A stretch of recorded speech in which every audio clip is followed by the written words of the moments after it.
Elle a accidentellement percuté la voiture de cet homme. Sa voiture était ainsi endommagée. Alors qu'elle ne savait pas quoi faire, il a proposé de la réparer gratuitement. Cela l'a profondément touchée, mais l'a aussi mise sur ses gardes. Elle n'avait toujours pas d'argent pour payer les réparations, alors elle a accepté son aide. Sa fille s'inquiétait qu'il soit dangereux. C'était aussi son inquiétude à elle. Pendant tout le trajet du retour, elle n'a pas cessé d'y penser, mais elle n'a pas remarqué que l'homme les suivait. Il s'est illuminé de surprise quand leur voiture s'est engagée dans l'allée. Il s'est présenté. Après l'avoir remercié, elle est rentrée pour ranger ses affaires. Tout en regardant ses deux filles faire leurs devoirs, elle a remarqué quelque chose d'inattendu. Son fils, habituellement silencieux, aidait John avec la voiture. Puis, sa fille aînée l'a recherché sur son téléphone. Il était vraiment professeur d'université. Professeur. Tous ses doutes se sont envolés. Juste au moment où la voiture a été réparée, la pluie s'est mise à tomber à verse. Elle l'a invité à dîner, mais il n'avait pas grand-chose à offrir. Les enfants voulaient une pizza, mais elle n'en avait pas les moyens. Être mère célibataire de 3 enfants était assez difficile.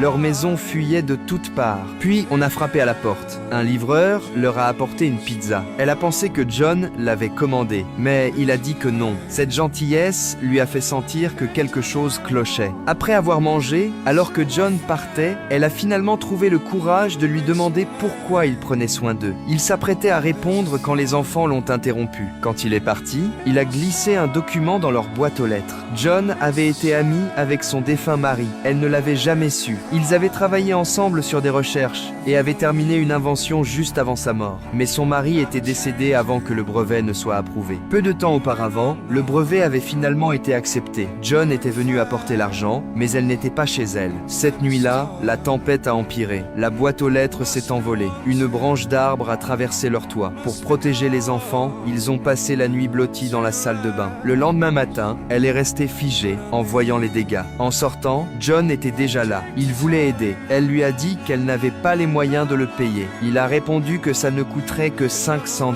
Elle n'en croyait pas ses yeux. Elle ne comprenait pas pourquoi il les aidait. Il ne lui a pas dit la vérité, mais en pensant aux enfants, elle a finalement accepté de le laisser aider.